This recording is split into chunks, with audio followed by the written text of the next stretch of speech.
Welcome student. देखिए कल relative velocity topic समझा, टू डायमेंशन मोशन में रिलेटिव वेलोसिटी कैसे डिस्कस किया जाता है। अभी आज आपका टॉपिक जो है वो टू डायमेंशन मोशन का ही टॉपिक है। आप देख सकते हैं टेक्स्ट बुक में 3.3.5 प्रोजेक्टाइल मोशन नाम का टॉपिक है।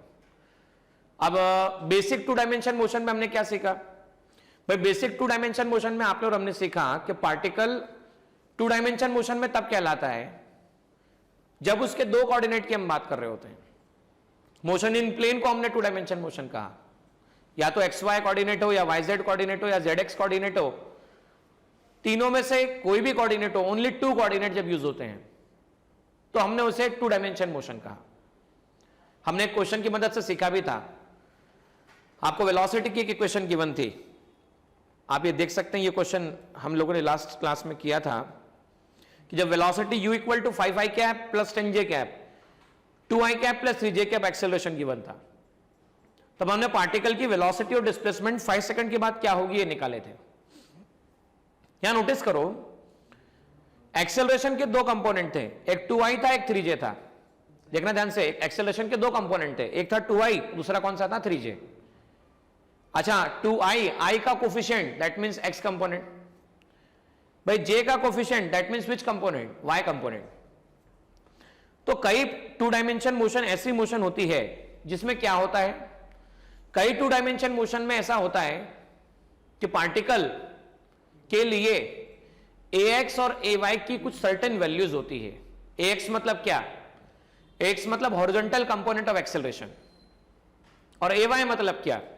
ay मतलब वर्टिकल या y कंपोनेंट ऑफ एक्सेलरेशन। आज हम ऐसी मोशन की स्टडी कर रहे हैं जिसका एग्जांपल आपने कई बार देखा है। चलती हुई बस से आपने कोई खाकर रैपर को फेंका चॉकलेट के, या आपने कागज को उठा के फेंक दिया। चलती हुई बस से आपने बॉल को ड्रॉप कर दिया। आप देखते हो चलती हुई बस से, चलती हुई ट्रेन से, चलते हुए किसी सिस्टम से, चाहे फिर एरोप्लेन आसमान में उड़ रहा हो, हेलीकॉप्टर का मोशन हो और वहां से फूड पैकेट ड्रॉप्स कर दिए जाएं। इन मोशन में एक बात साफ समझ में आती है आपको, पार्टिकल इस तरह से जाता हुआ नजर आता है, इस तरह से। एक और एग्जांपल याद करो जो बहुत पहले भी आप लाइफ में एक्सपीरियंस कर चुके हैं। जब आप किसी बॉल को उठा के थ्रो करते हो किसी सर्टेन एंगल पे, जैसे थ्रो फेंकता है कोई क्रिकेटर, तो उसकी उस मोशन को कौन सी मोशन कहेंगे? जब ग्राउंड से उठा के एक शॉट लगाया जाता है, वो शॉट ऐसा होता हुआ सिक्स में कन्वर्ट होता है, ये मोशन कौन सी मोशन है? देखो इस मोशन में एक बात हो रही है। एक और एग्जांपल इसके माध्यम से आपको समझ में आएगी। लॉन्ग जंप करने से पहले एक पर्सन आता है, भागता है, भागकर एक पॉइंट पे जंप लेता है। जैसे ही जंप लेता है वहां से वो पर्सन ऊपर भी जाता है और आगे भी बढ़ता है। देखो ऊपर भी जाता है और आगे भी बढ़ता है, वापस आगे भी बढ़ता है और नीचे भी आता है, ऊपर जाता है आगे बढ़ता है, आगे बढ़ता है नीचे आता है। ये सब एग्जांपल्स जो आपको देखने को मिल रहे हैं, all these examples concern with a special type of motion. देखो ऑब्जर्व करो इसमें क्या हो रहा था, पर्सन आगे बढ़ रहा था, ऊपर जा रहा था, आगे और ऊपर, फिर वापस आगे बढ़ रहा था, नीचे आ रहा था, आगे और नीचे आ रहा था। तो ये तो कंफर्म हो गया कि ये ग्रेविटेशनल फील्ड में मोशन है। This motion is in gravitational field, बराबर है। अब ये ग्रेविटेशनल फील्ड में जो मोशन है, ग्रेविटेशनल फील्ड में जो मोशन है, ये बात आप समझ रहे होंगे। तो मोशन अंडर ग्रेविटी ये पक्की बात है। और इसमें देखो क्या हो रहा है, ऊपर जाना आगे बढ़ना। ये देखना, मेरे हाथ की मूवमेंट को देखना थोड़ा ध्यान से। ऊपर जाना आगे बढ़ना, नीचे आना और आगे बढ़ना, आगे और ऊपर, forward and upward, forward and downward. Forward मतलब x, अपवर्ड मतलब y। भाई फॉरवर्ड मतलब x, अपवर्ड मतलब y, फॉरवर्ड मतलब x और डाउनवर्ड मतलब फिर से y। मतलब दो कोऑर्डिनेट यूज हो गए, एक हो गया x और दूसरा y। इस मोशन को, जिस मोशन में हॉरिजॉन्टल एक्सेलरेशन 0 होता है, हॉरिजॉन्टल एक्सेलरेशन 0 होता है, ax की वैल्यू 0 होती है, बोर्ड पे देखेंगे हम कैसे, और ay की वैल्यू -g होती है, प्रोजेक्टाइल मोशन कहा जाता है। तो प्रोजेक्टाइल मोशन का पाथ आप देख सकते हैं। इस तरह से पार्टिकल को जब प्रोजेक्ट किया गया तो पार्टिकल ऐसा गया, horizontal x, vertical y, certain angle पर u वेलोसिटी से पार्टिकल को थीटा एंगल पे थ्रो किया। O से P जाते समय पार्टिकल आगे भी बढ़ रहा है, ऊपर भी जा रहा है। P से Q पर आते समय पार्टिकल आगे तो बढ़ रहा है लेकिन नीचे आ रहा है। ये बात हम बोर्ड पे देखने वाले हैं कि आखिर इस तरह के ग्राफ को किस तरह से एनालाइज किया जाए। तो इसमें हम क्या क्या पढ़ेंगे, हम ये सीखेंगे कि पार्टिकल की वेलोसिटी, उसका डिस्प्लेसमेंट, बनने वाला एंगल, एंगल के बाद पार्टिकल को मैक्सिमम हाइट पर यहां पहुंचने में कितना टाइम लगेगा, ये हाइट आपके सामने जो डी दिख रही है उसकी वैल्यू कितनी होगी, पार्टिकल की मोशन को जो बताया गया इस तरह से ग्राफ में, इस ग्राफ में जब मोशन को समझाया गया तो वो मोशन बेसिकली किस तरह से डील किया जाएगा इसके बारे में हम सीखेंगे।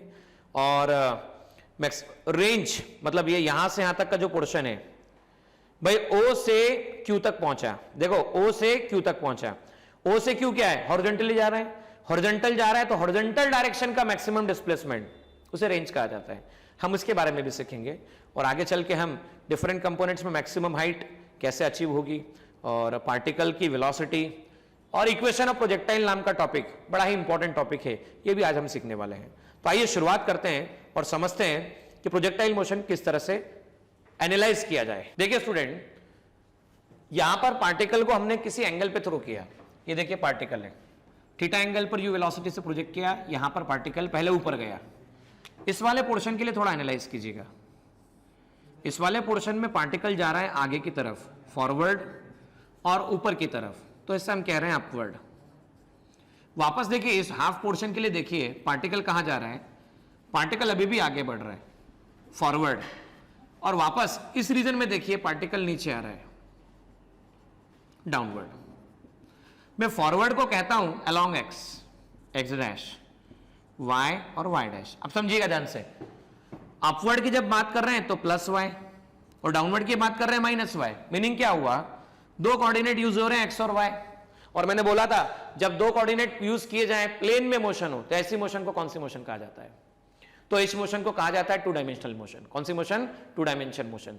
सो projectile motion is a two dimensional motion जिसमें किसी ऑब्जेक्ट को हॉरिजॉन्टल के साथ, ऑब्जेक्ट को किसके साथ, हॉरिजॉन्टल के साथ किसी सर्टेन एंगल पर थ्रो किया जाता है, वो भी under the gravitational influence, under the gravitational influence. एक बात थोड़ा सोचिएगा, मान लीजिए आपने प्लास्टिक की बॉल को ऐसे थ्रो किया और उधर से बहुत हवा तेज आ रही है, तो क्या होगा भाई, प्लास्टिक की बॉल को थ्रो करोगे, हवा बहुत तेज आएगी तो बॉल ही साथ में उड़ के आ जाएगी।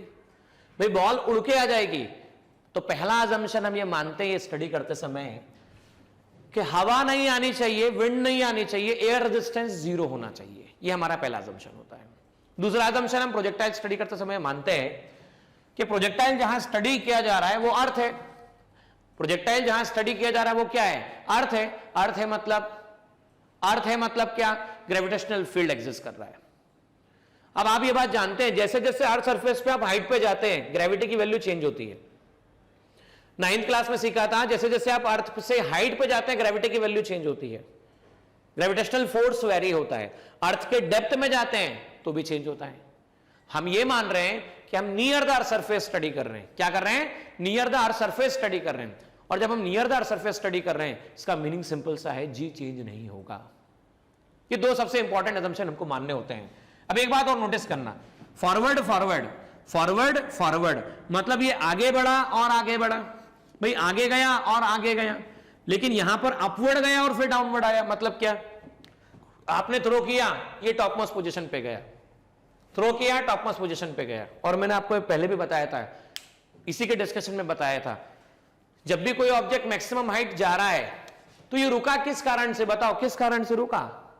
तो आपको पता है जैसे अपवर्ड थ्रो किया ग्रेविटेशनल फोर्स लगा डाउनवर्ड, ग्रेविटेशनल फोर्स डाउनवर्ड लगा, वो वेलोसिटी को डिक्रीज करता जा रहा है, और जैसे ही वो टॉप मोस्ट पोजीशन पे पहुंचा, देखो नीचे आने लगा, तो पॉइंट P पर y डायरेक्शन में वेलोसिटी जीरो होगी, क्योंकि अब ये अपवर्ड से, देखो ध्यान से, अपवर्ड गया डाउनवर्ड आया, भाई अपवर्ड गया और डाउनवर्ड आया, तो इस पॉइंट पे रुका, इस पॉइंट पे रुका। जब भी रुकेगा, सुनिएगा ध्यान से, जब भी रुकेगा मतलब वेलोसिटी जीरो हो जाएगी। और अपवर्ड डाउनवर्ड मतलब y के अलोंग बात कर रहे हैं, तो y डायरेक्शन पे वेलोसिटी जीरो होगी। बेटा प्रोजेक्टाइल मोशन ऐसा टू डायमेंशन मोशन का ऐसा स्पेशल केस जिसमें ax जीरो होता है और ay माइनस जी होता है। सर मतलब क्या भाई, वर्टिकल डायरेक्शन में क्या, वर्टिकल डायरेक्शन में अपवर्ड जा रहा था, तब भी क्या लग रहा था?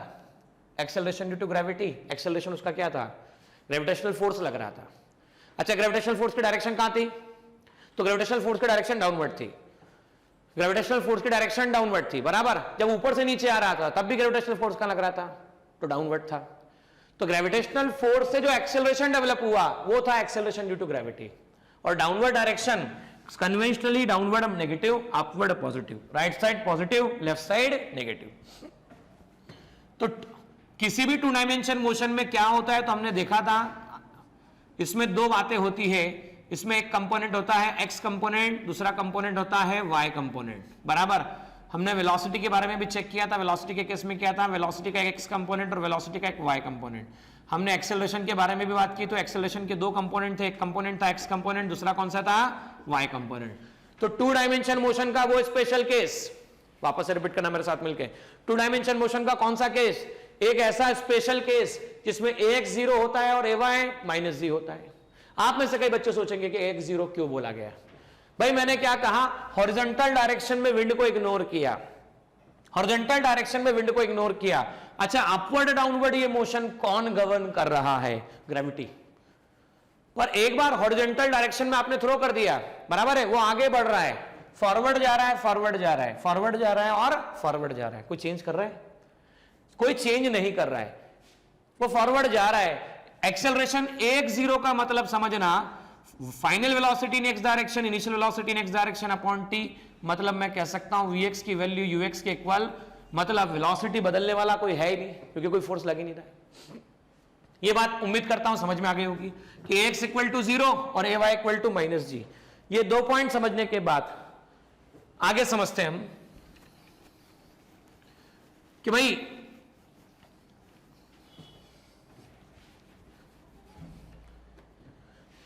ax 0 ay माइनस जी। अब देखिए बच्चों, यहां ऊपर गया तो टाइम ऑफ अपवर्ड जर्नी, यहां नीचे आया तो टाइम ऑफ डाउनवर्ड जर्नी। इससे पहले भी मैं सिखा चुका हूं वन डायमेंशन में, जितना टाइम ऊपर जाने में लगता है उतना ही टाइम नीचे आने में लगता है। तो टोटल टाइम कितना लगा?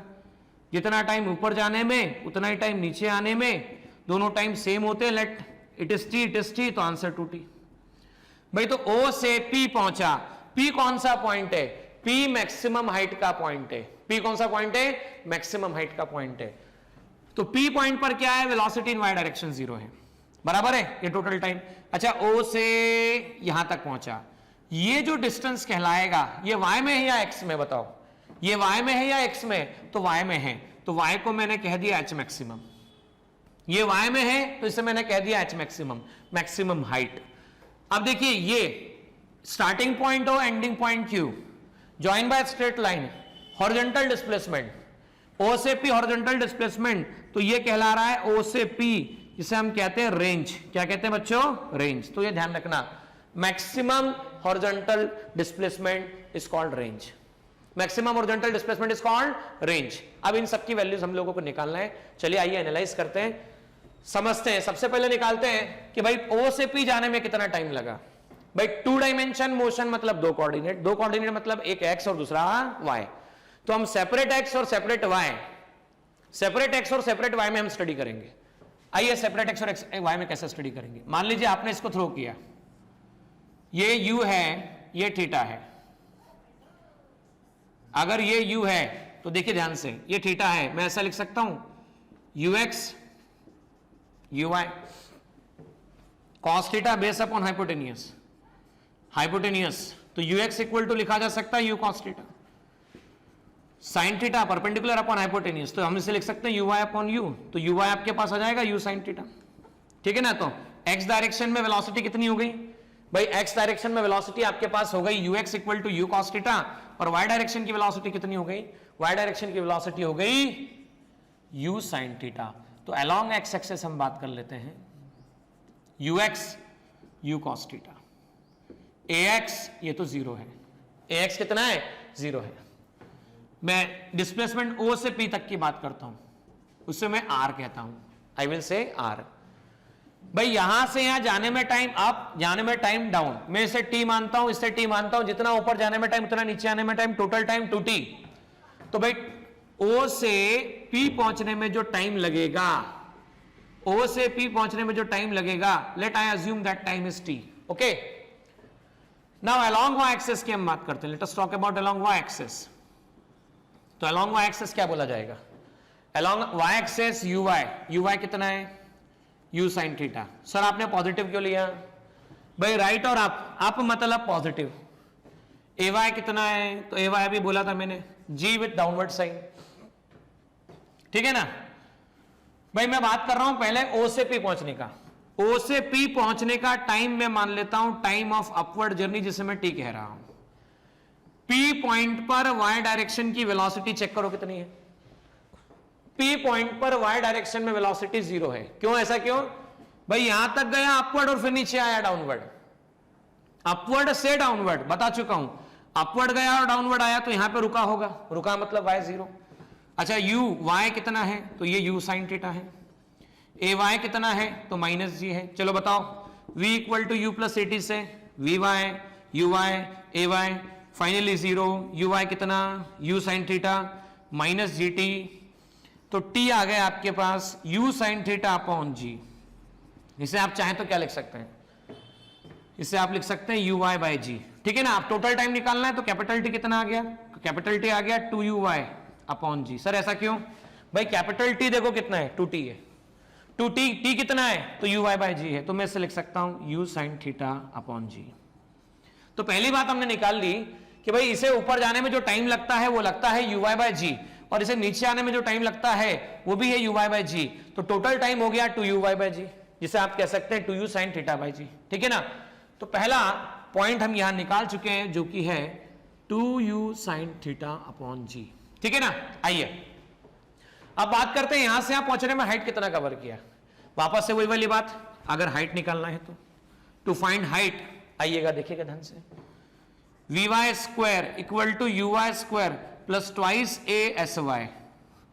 भाई y पर गया, p पर गया 0, u sin थीटा का होल स्क्वायर ट्वाइस a की वैल्यू माइनस जी. sy है मतलब मैं h मैक्सिमम बोल रहा हूं कि भाई यहां से y डायरेक्शन में डिस्प्लेसमेंट. भाई यहां से y डायरेक्शन में डिस्प्लेसमेंट मतलब अपवर्ड की हम बात कर रहे हैं, और अपवर्ड बात कर रहे हैं मतलब मैक्सिमम हाइट. तो मैक्सिमम हाइट ये आ गया आपके पास u square sine square theta equal to 2g h maximum. तो h मैक्सिमम की वैल्यू आपके पास कितनी आ जाएगी? ये आ जाएगी u square sine square theta upon 2g. इसे ऐसा भी लिख सकते हैं uy स्क्वायर अपॉन 2g. इसे ऐसा लिखा जा सकता है h maximum equal to uy square upon 2g. Everyone, तो हमने मैक्सिमम हाइट भी निकाल लिया. अब बात करते हैं इसके बारे में, यहां से यहां तक पहुंचने के बारे में. This is called range. तो आइए रेंज के बारे में डिस्कस करते हैं. फॉर रेंज के लिए हम डिस्कस कर रहे हैं, और देखिए यहां पर अलोंग एक्स एक्सिस बात करना पड़ेगा, एसओपी बात करना पड़ेगा. तो S X equal to U X T plus half A X into T square. भाई एस एक्स हॉरिजॉन्टल डायरेक्शन में एस एक्स की बात कर रहे हैं मतलब एसओपी की बात कर रहे हैं.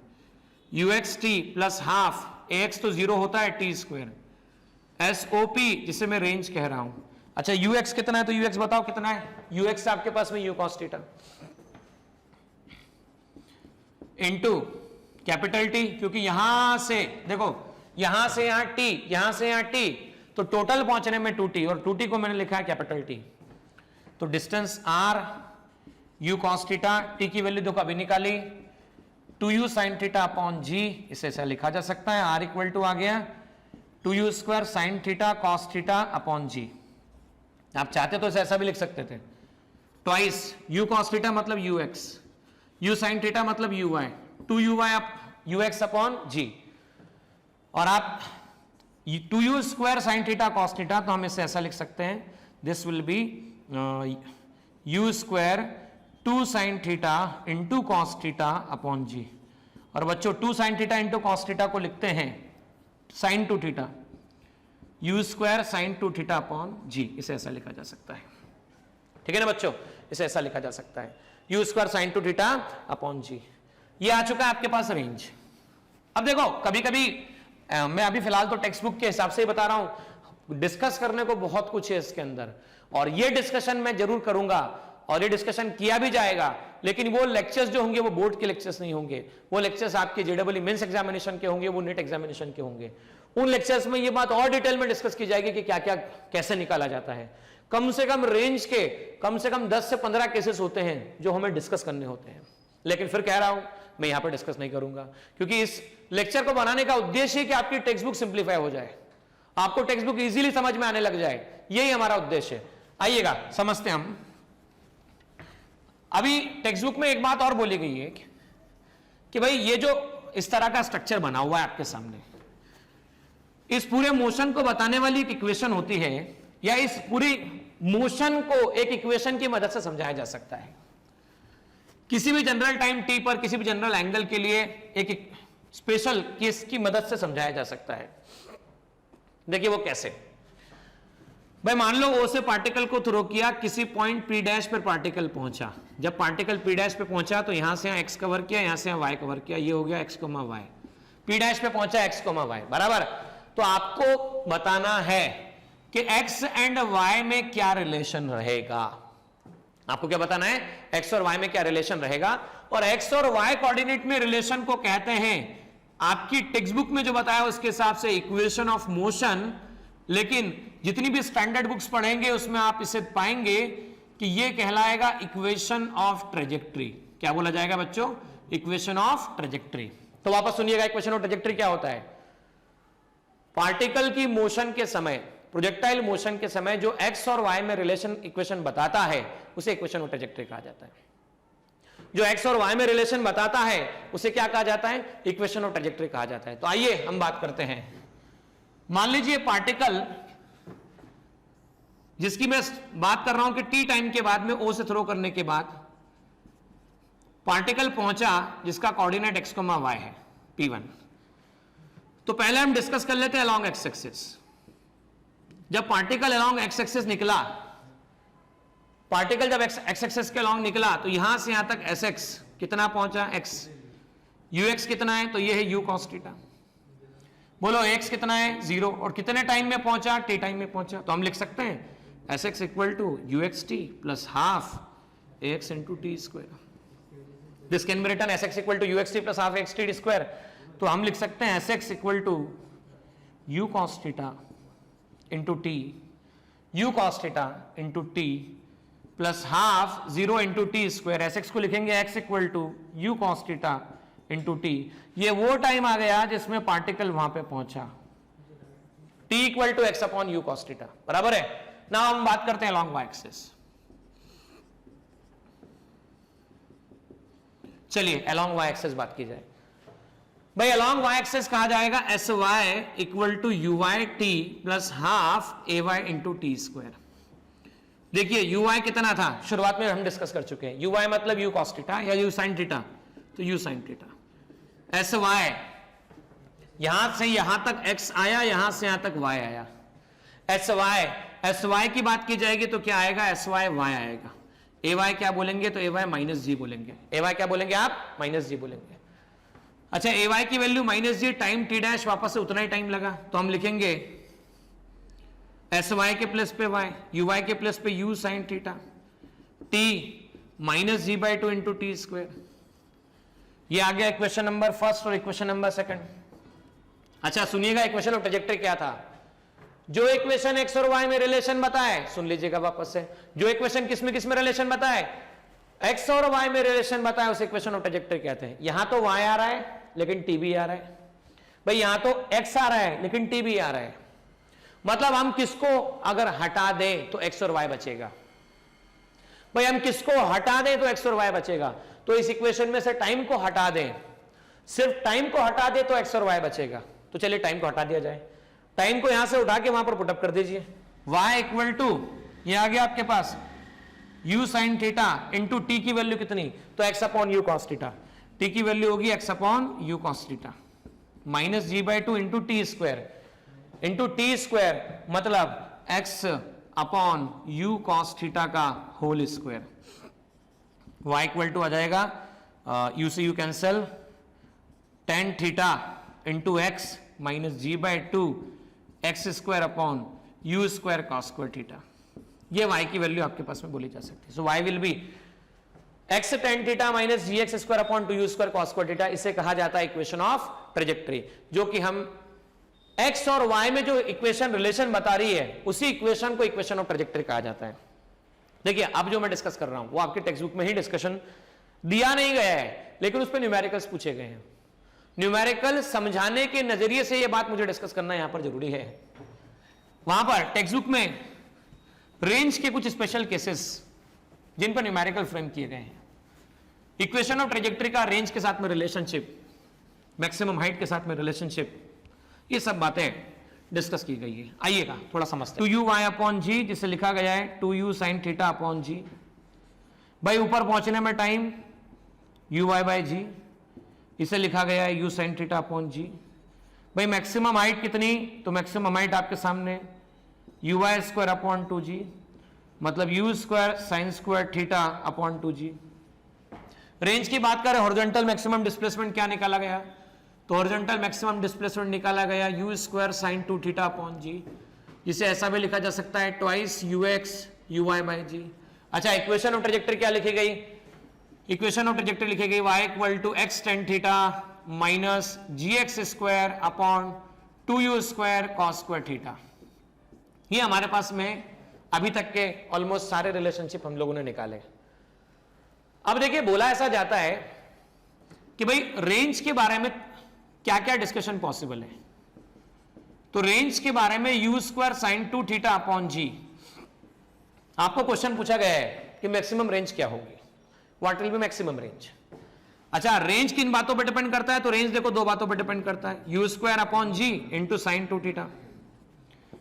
तो अल्टीमेटली u पे डिपेंड करता है और थीटा पे डिपेंड करता है। मान लो u कांस्टेंट है तो साइन 2 थीटा पे डिपेंड करेगा। और पहले भी बता चुका हूं कि साइन की मैक्सिमम वैल्यू कितनी होती है, तो साइन की मैक्सिमम वैल्यू +1, मिनिमम वैल्यू -1। ये y और x जो ग्राफ है, ये साइन x का ग्राफ है। रेंज मैक्सिमम करना है तो साइन 2 थीटा की मैक्सिमम वैल्यू होना चाहिए। 2 थीटा की मैक्सिमम वैल्यू +1 आती है, और +1 कौन से एंगल पर आती है, तो 90 डिग्री पर आती है। तो 2 थीटा इक्वल टू 90, तो theta equal to 45 degree. Theta अगर 45 डिग्री कर दिया जाए, मतलब अगर किसी को 45 डिग्री एंगल से प्रोजेक्ट किया जाए, यहां पर हम प्रोजेक्ट कर रहे हैं 45 डिग्री एंगल पर, तो ये जो भी रेंज मिलेगी वो मैक्सिमम रेंज मिलेगी। तो R max u square sine 2 theta upon g में अगर थीटा 45 कर दें तो ये हो जाएगा 2 multiply by 45, 2 multiply by 45 sine 90, sine 90 आया +1, तो मैक्सिमम रेंज की वैल्यू आपको मिलेगी u स्क्वायर बाय जी। ठीक है ना, ये आ गया मैक्सिमम रेंज का वैल्यू। अच्छा, रेंज में एक बात और नोटिस करना, समझना इस बात को।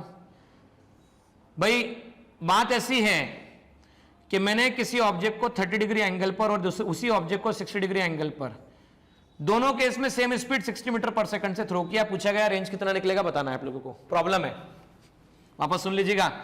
एक ऑब्जेक्ट को 30 डिग्री एंगल पे, दूसरे ऑब्जेक्ट को 60 डिग्री एंगल पे थ्रो किया है, बराबर है ना। आपको बताना है रेंज कितना होगा जबकि दोनों की स्पीड 60 मीटर पर सेकंड है। 30 60 स्पीड है 60 मीटर पर सेकंड। चलिए रेंज का फॉर्मूला बताइए, कितना होता है रेंज का फॉर्मूला। रेंज का formula r equal to you square sine square theta, r equal to you square sine 2 theta upon g. तो r को क्या लिखा जा सकता है, इसको लिखा जा सकता है 60 का square sine 2 multiply by what 30 पहले केस में अपॉन जी, मतलब 10 ले लेता हूं, 3600 साइन 120 साइन 60 डिग्री अपॉन 10, इससे कैंसिलेशन हुआ 360 इंटू √3/2, तो ये आता है 180 √3। तो 180 √3 मीटर, ऐसा मैं कह सकता हूं R1। ठीक है ना बच्चों, वापस हम बात करते हैं। भाई जब एंगल थीटा 60 डिग्री कर दो, स्पीड तो वही रखो 60 मीटर पर सेकंड, तो मान लेता हूं रेंज है R2, ये लिख दिया u square sine 2 theta upon g. तो रेंज R2 60 का square sine 2 into 60 degree divide by g हम कह सकते हैं 3600 साइन 120, साइन 120 अपॉन 10, इससे कैंसिलेशन हुआ 360 मल्टीप्लाई बाय साइन 120 मतलब साइन 90 प्लस 30। अच्छा, साइन 90 प्लस थीटा कितना होता है, तो कॉस थीटा होता है।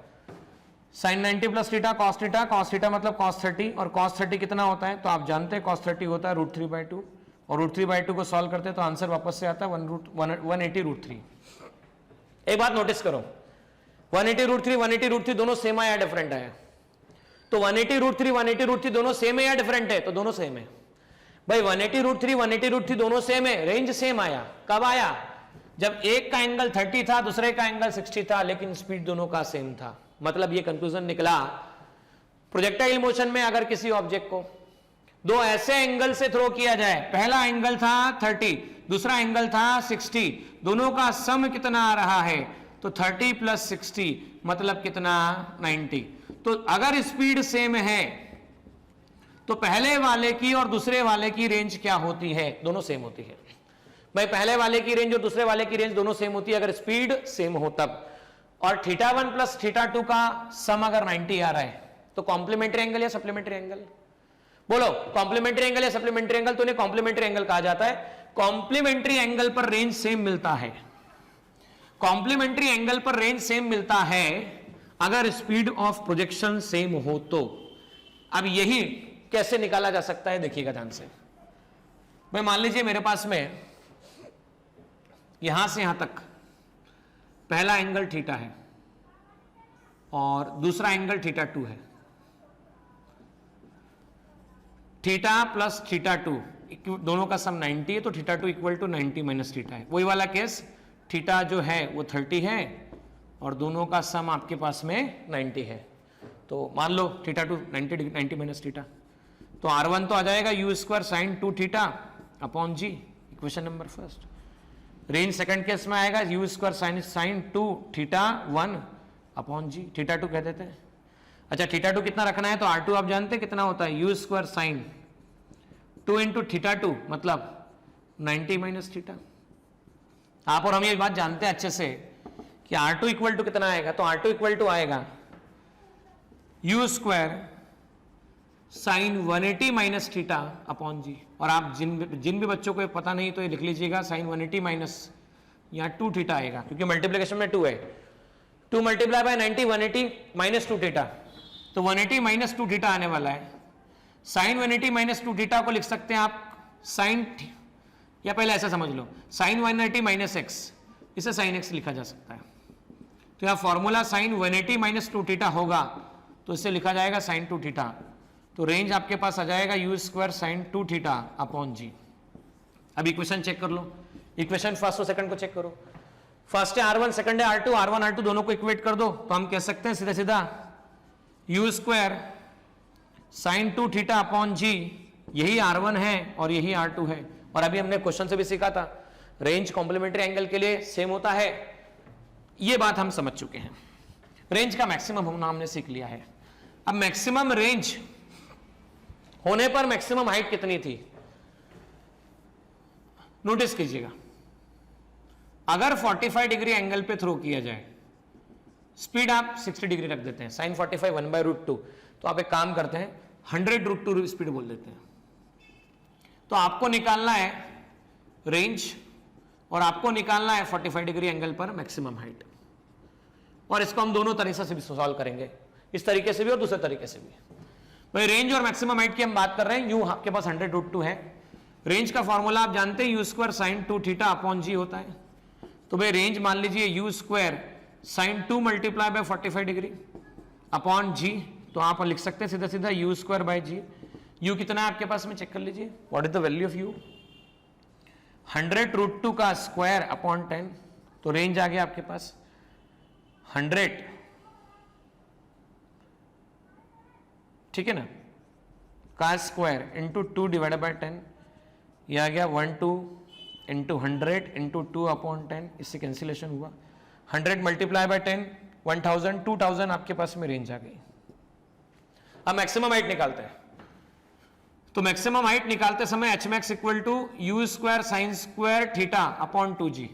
u² मतलब 100 का स्क्वायर, sin² 100√2 का स्क्वायर, बेटा 100√2 का स्क्वायर, sin² 45 अपॉन 2 इंटू 10, तो आप लिख सकते हैं 100 इंटू 100 इंटू 2 इंटू 1/√2 का स्क्वायर, मतलब 1/√2 का square that is 1/2 upon 2 into 10, 10 से 10 कैंसिल, 2 से 2 कैंसिल, 100 इंटू 10 डिवाइड बाय 2, ये आ गया आपके पास 100 इंटू 5, 500 मीटर। अच्छा अब एक बात नोटिस करना, क्या रिलेशन नजर आ रहा है दोनों में? एच मैक्स और आर में क्या रिलेशन नजर आ रहा है? Range is 4 times of H maximum. Sir ऐसे कैसे? देख भाई ऐसे, एच मैक्सिमम की वैल्यू लिख 500, 500 मल्टीप्लाई बाय 4 कितना आ रहा है? तो वो आ रहा है 2000 मीटर। तो इसको आप ऐसे भी कर सकते थे कि भाई अगर आपको ऐसा कह दिया जाए कि रेंज की मदद से मैक्सिमम हाइट निकालो और मैक्सिमम हाइट की मदद से रेंज निकालो, तो आप इसको ऐसा भी सॉल्व कर सकते थे कि भाई रेंज का फॉर्मूला था u square sine 2 theta upon g, जिसे लिखा गया था u square 2 sine theta cos theta upon g, और मैक्सिमम हाइट का फॉर्मूला था u square sine square theta upon 2g। दोनों को डिवाइड कर देते हैं r अपॉन h मैक्सिमम। तो r कितना है? तो r है 2u square sine theta cos theta upon g, और h मैक्सिमम कितना है? तो ये है u square sine square theta upon 2g। u square cancel, sine theta cancel, g से g cancel, 2 cos theta upon 1 into 2 upon sine theta, 4 cos theta upon sine theta, मतलब मैं cot theta लिख सकता हूं, r अपॉन h मैक्सिमम। तो हम ऐसा भी लिख सकते हैं tan थीटा, नोटिस करना इस बात को ना, r upon h maximum cross multiply कर देते हैं, तो 1 upon cot theta 4h maximum upon r। तो सीधे सीधा आप लिख सकते हैं 4h maximum upon r equal to tan theta, 4h maximum upon tan theta. और अगर थीटा 45 डिग्री हो तो थीटा 45 डिग्री होने पर सीधा सीधा लिखा जा सकता है h4h maximum upon r equal to tan 45 degree. tan 45 1 होता है, तो 4h maximum equal to r, ऐसा लिखा जा सकता है। मतलब क्या?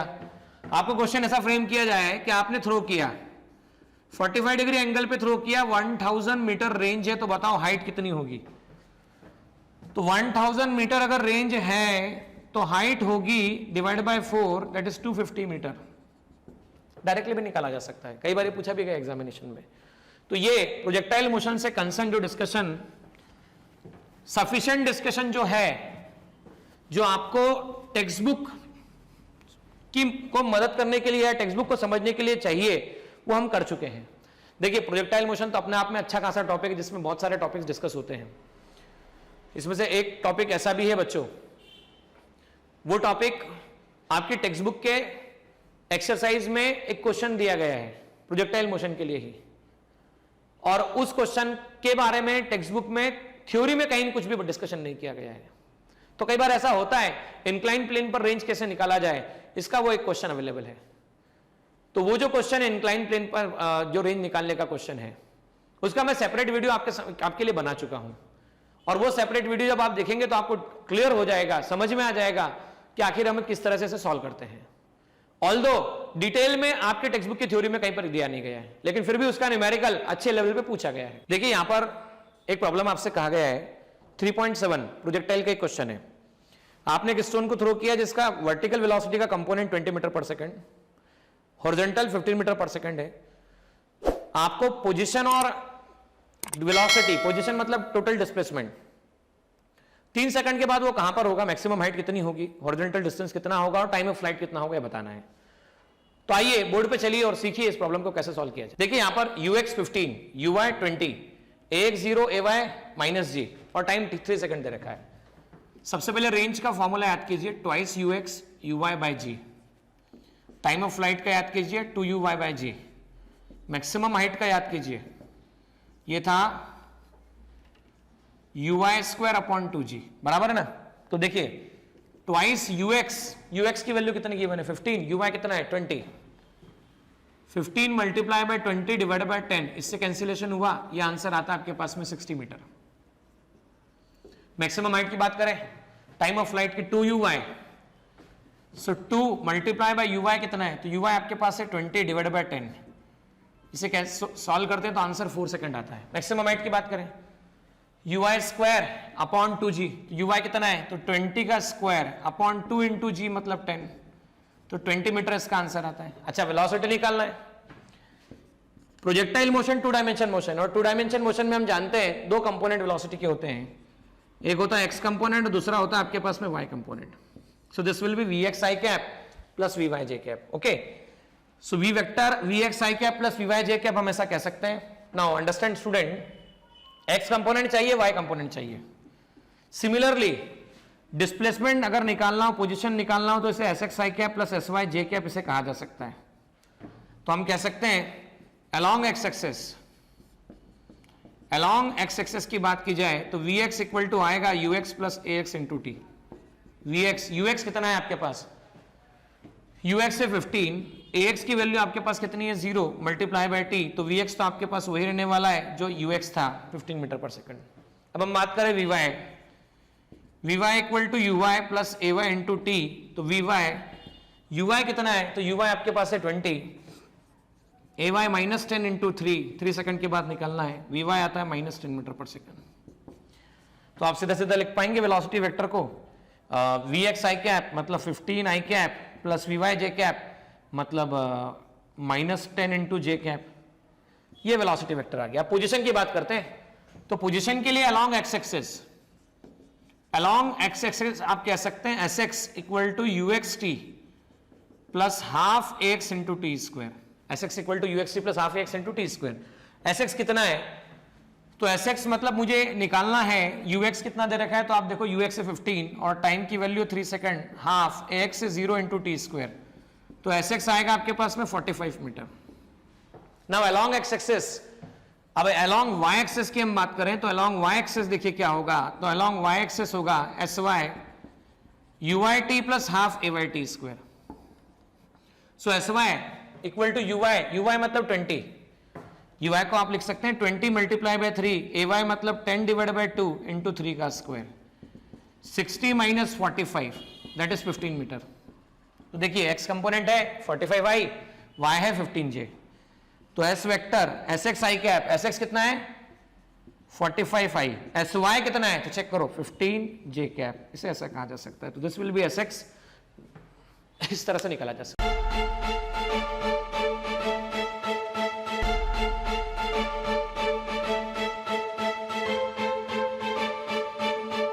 पुरोहित अकॅडमी, मेन ब्रांच प्रभात चौक, MJ कॉलेज रोड, लोकमान्य हॉस्पिटलच्या बाजूला, जळगाव, आणि पांडे क्लासेस जवळ, बंधन बँके शेजारी, ट्रॅफिक गार्डनच्या समोर, जळगाव.